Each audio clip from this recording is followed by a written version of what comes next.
According to this article from Salon, there's trouble brewing in the MAGA world as prominent women in the alt-right movement are upset that white nationalists are being misogynists.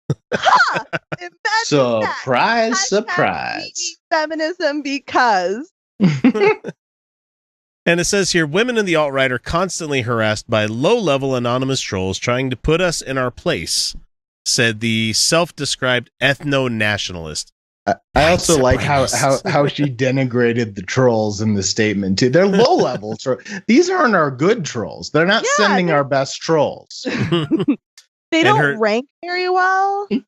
And this is her statement here. She says, women in the alt-right are constantly harassed by low-status anonymous trolls trying to put us in our place. Women of all ages who do or do not have children are harassed for various quote-unquote reasons. The ultimate goal seems to be to bully us off the internet. Huh. It's amazing. You lay with a dog, you get what? Oh, yeah, fleas. Please. You know? Yeah, I love how they managed to make this distinction where they want to be respected as women while they want to disrespect anybody that's not white. It's. I love the. Come to me, honey. Come to me, honey. We can have a conversation and I will look out for you. I will look out for you as a woman, but you're gonna have to accept that brown women are people. Yes, exactly. Okay? But that's okay because accepting brown women are people is actually empowering to you. It actually makes your life better because these women have a lot to contribute because they're human beings. Here's the thing. We can do so much together. Just come to me, honey. With these folks that claim to be like, as it says here in the article, ethno-nationalists, which is, dog whistling for white supremacy or white supremacists, like marry as many white dudes as you want, have as many white children as you want. Just feel free to let other people live their best and happiest life. Don't be a dickhole to everybody. It's just, that's like, put that on a plaque on the wall. Don't be a dickhole. That's about all you need to do to get through life. And that's one of the rules. Like any Facebook group that I've set up, whether fun or just, making a joke, rule number one has always been, don't be an asshole. Wheaton's law. It's Wheaton's law. That's weird, dude, though. That doesn't happen that often. No, it doesn't. There's not that many groups that don't end up in disaster at some point. Yeah. X is giving you this eye like. Well, let's just say I dig deeply into alt-right stuff all the time. I have also seen the extremists on the other side. Yep. And I'm not saying I'm social justice as fuck. I'm just saying we're not saying they're the same thing. I'm not doing whataboutism here. All I'm saying is that there are people that take things to extremes and it doesn't benefit anybody. No, we need to talk about this. We need to talk about the extreme social justice left right now because they are leaving brown people in the dust. There is becoming an extreme rhetoric that is defined and enforced by white people who are claiming that they're allyship and defining allyship on their terms. And it is becoming so extreme that brown people don't feel free to express themselves. So the group in question here, and I'm not going to say it by name or anything. I set it up because I wanted there to be more POC representation in the atheist skeptic community. Yeah, that's what I wanted too. And so at that point, I set it up. I'm admin for it, and I'm bringing people into it. But what I do is I shut the fuck up because I've got really nothing to add that people haven't seen or heard already. What I posted was the only thing I think I posted was, hey, white people, I hope we can make this a safe place for people of color to express themselves. And then you get people, rah! So there was one white person who's like, yeah, and then there was dear friend of the show, I'm not gonna say her name, but and my best friend who's brown, and she goes, I appreciate your effort, but I'm going to keep this to conversations between brown people and myself until I see otherwise. And then she adds in a reply, and you in private. And And I'm like, I get that. And I was actually talking with her and I went, we failed again. And she goes, yep. well, I was driven from that particular group, I think, on day 2. So, well, and for the most part, it's like me visiting alt-right sites and stuff like that to see what the discussion is going on, because I'm not a horseshoe centrist or anything like that by any means. I'm not Overton window like drifting kind of person. I don't do the whole I'm an ally thing. I don't say I'm a feminist kind of thing, because it's not for me to fucking say those things. It's just you used to say you were a feminist, but you backed off from that. I owned it because I realized that that's where shitty fucking people that are like predators say. It's yeah. like, Felicia can say that you're a feminist. Yeah, I've been a feminist. You should not say that you're a feminist since I was 12. So, right. But you could also say that X is a feminist. Yeah, you can say that he supports feminist causes. She can say, but he that's should one of the not good be guys. saying I'm a feminist. Okay, so I was for a long time I was really big on letting men be feminists. And wanting them to call themselves feminists. But here's the problem, is that because feminism has become trendy, a lot of men have started calling themselves feminists with talking the talk but not walking the walk. Absolutely. And it's come to the point where I won't date a guy that calls himself a feminist. Because it could be camouflage. It could be. Yeah, exactly. And I found that more men are camouflaging as feminists and not actually living the values. Right. Don't label yourself. Just do the fucking thing that you're saying you exactly. are. Right. That's and what I it's found about. That, that's what matters. There are men out there. Sorry, that was my bottle of Johnny Walker that I kicked over. I found that there are a lot of men who don't call themselves feminists who behave the way I would need a man to behave. There's a guy that I've been hanging out with who's a Christian. Who's a Christian even. And really? Yes. Interesting. We're friends. We're friends because he's not relationship material. But he's actually a chill guy. And it doesn't work with the long sleeve shirt on, but he's super chill. And when I told him like my lines of consent, he was like, all right. Like, it was so easy to have this conversation with him, but he would never in a million years call himself a feminist. I'm like, all right, good. But then I've met men who are feminists and they are so fucking entitled because they're feminists. They act like they're entitled. They're doing all the bad behaviors.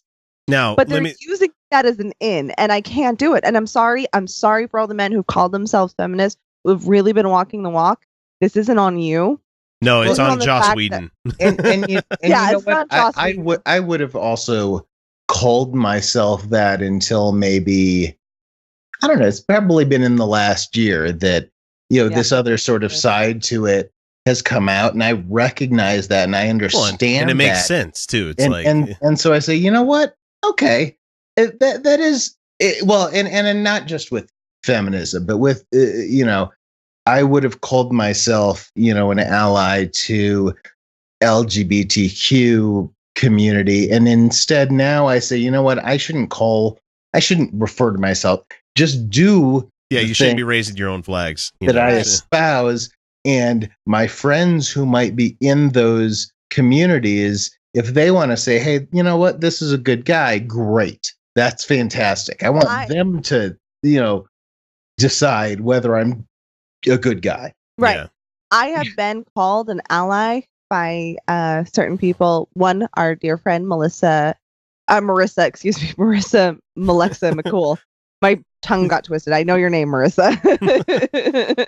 Marissa, she's called me an ally, and I take that as an honor that she decided to call me that.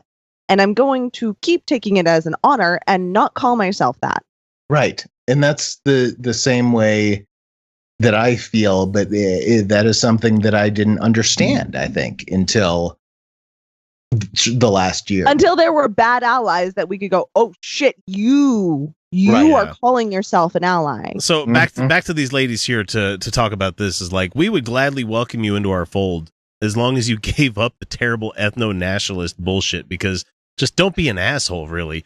So to further the lady's quote that she was saying, she said, men in the alt-right are going to have to decide whether they will continue to passively or actively endorse this behavior or speak out against it. You're deluding yourself if you think they're going to speak out against it. Their ideology is inherently misogynistic. In fact, these ideologies cannot exist without misogyny because they have to divide people into very specific groups, and therefore males and females have to be divided into very specific groups. Honey, there is no place for you there. No, come over to the people that and guess understand. What? On our side, you can flash your tits and you can be sexual as fuck, and that's still acceptable. But you know what? If you don't want to, that's cool too. Also, that as we were just talking, you can own yourself. That's what we want. Own yourself. Exactly. As we were talking about, people claiming to be one thing and doing something else here. She says the problem I'm stating here is that there are trolls on the not that there's trolls on the internet, but that people who proclaim to be on our side are trying to tear down women in our group. Yeah, it's because they're not on your side, honey. Yeah, that's what it is. They're not on your side.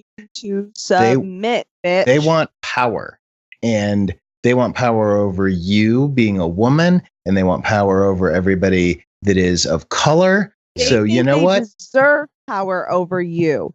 They think that you don't get bodily autonomy, bitch. Well, they think that you don't get those things, bitch. Get over here. It's exactly like Christianity. And I get to use that word. I get to call them bitches. The alt-right belief system. We know what you mean. The alt-right belief system is a lot like Christianity. I want everybody else to suffer except for people that are exactly lined up with my ideas. And the only person that's lined up with your ideas is that person.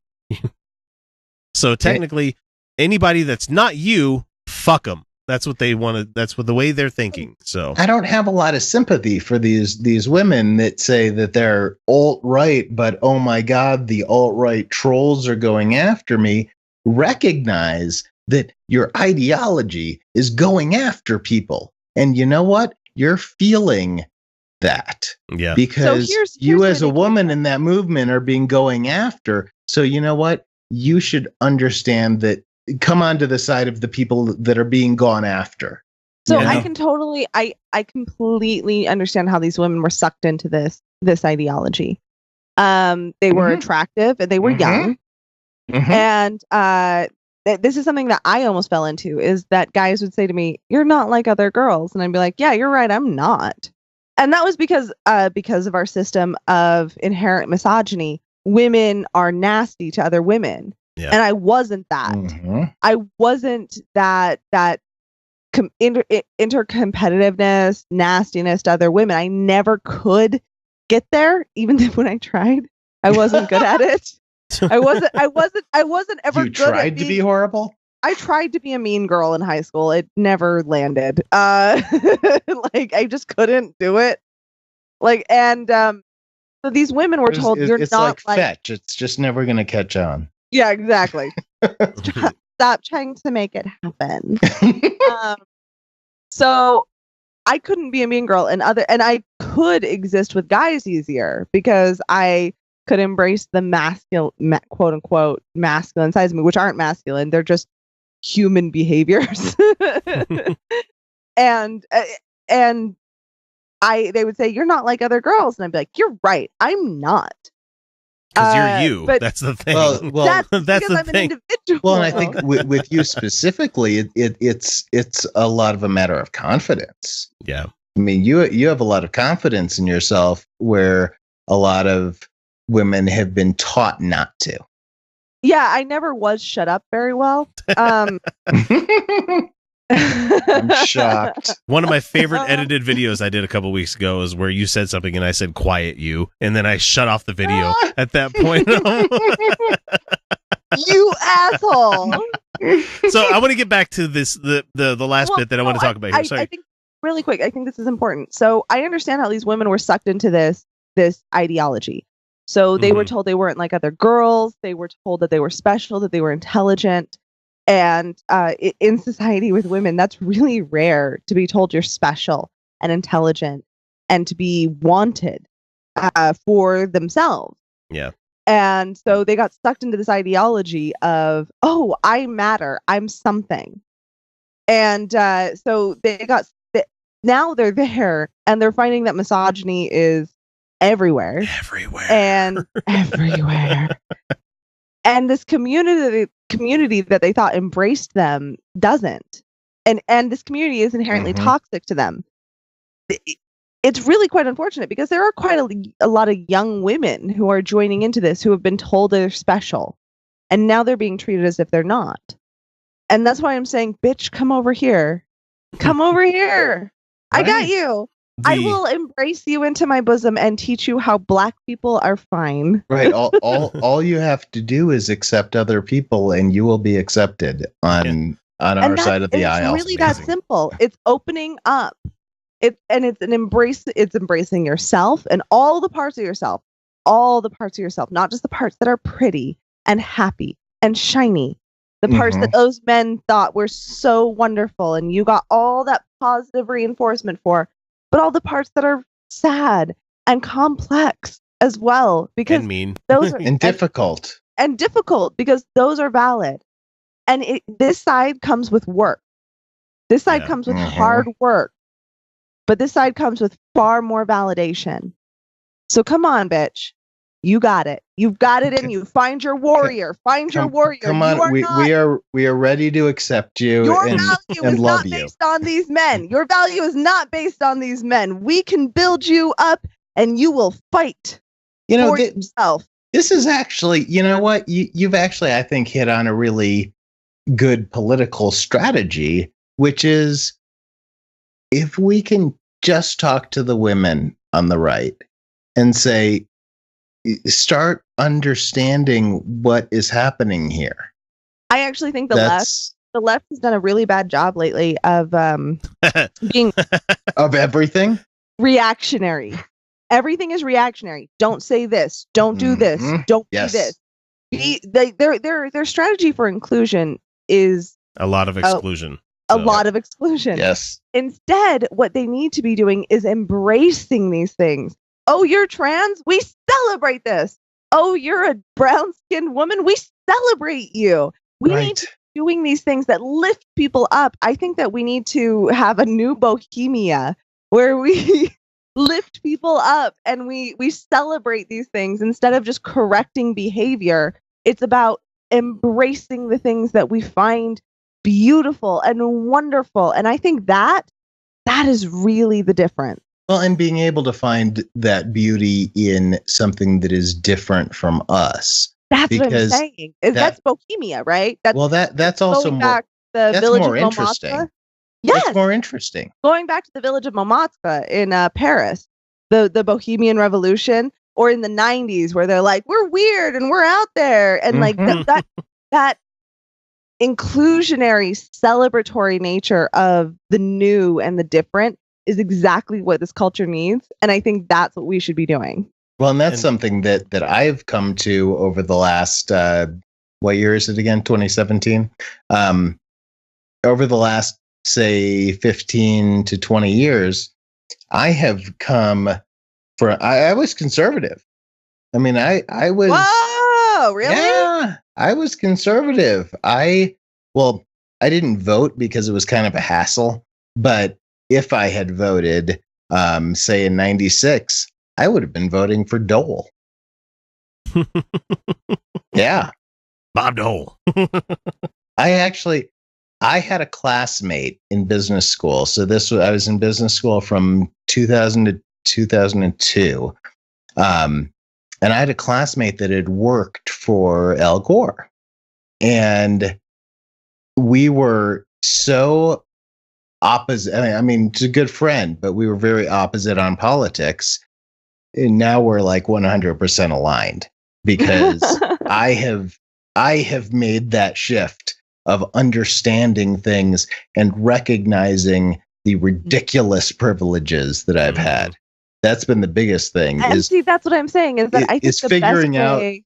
I used to think I was underprivileged because I wasn't going to get a big inheritance. Oh, for hell's sake. You know? That's So, the like, culturally this is what I'm Jew in you. saying, No, I'm just kidding. is that I think that we need to shift this talk. We need to shift this talk to more embracing and celebrating these things. Like when Marissa puts on her bold lipstick and she colors her hair purple, we need to be celebrating these things. She posted a really good picture the other day, actually. Was it the one in the long red shirt with the Yes. Yeah. Yes, I the actually one told her that she got shit for. Yeah. From the fucking flight attendant. I actually told her that outfit, like that shirt goes with that leggings, like perfect, and it does. Well, she looked amazing. Let me finish this up here so we can move on to other news. But it says here that in the last little bit of the article, I thought this was great. McCarthy, I think, is the lady they were talking about here. She would like to see racism without the sexism in the white supremacist movement. Oh my God. And Laura Southern would appreciate it if anti-feminist women were given the ability to choose for themselves what kind of life to lead. It's worth wondering if these women are actually liberal. Yes, after all, honey. This is the best line of the whole fucking article. It says, "After all, what kind of alt-right darling wants to promote some intersectionalism?" Come to my side, bitch. We've got it good over here. You know, we realize that there's layers to that parfait. There's layers to that onion. in the long run, if there's a long run, we win. We do. In the long run, we have ultimately. To. Yeah, White feminism is unsustainable. It is intersectionality that will give women equality. That is the end result. It's the same thing with the atheist movement. You can't sustain a movement just based on what people believe or don't believe religiously. It has to move on to other things. It has to be scientifically based. If we're going to be science based, we have to embrace that fully.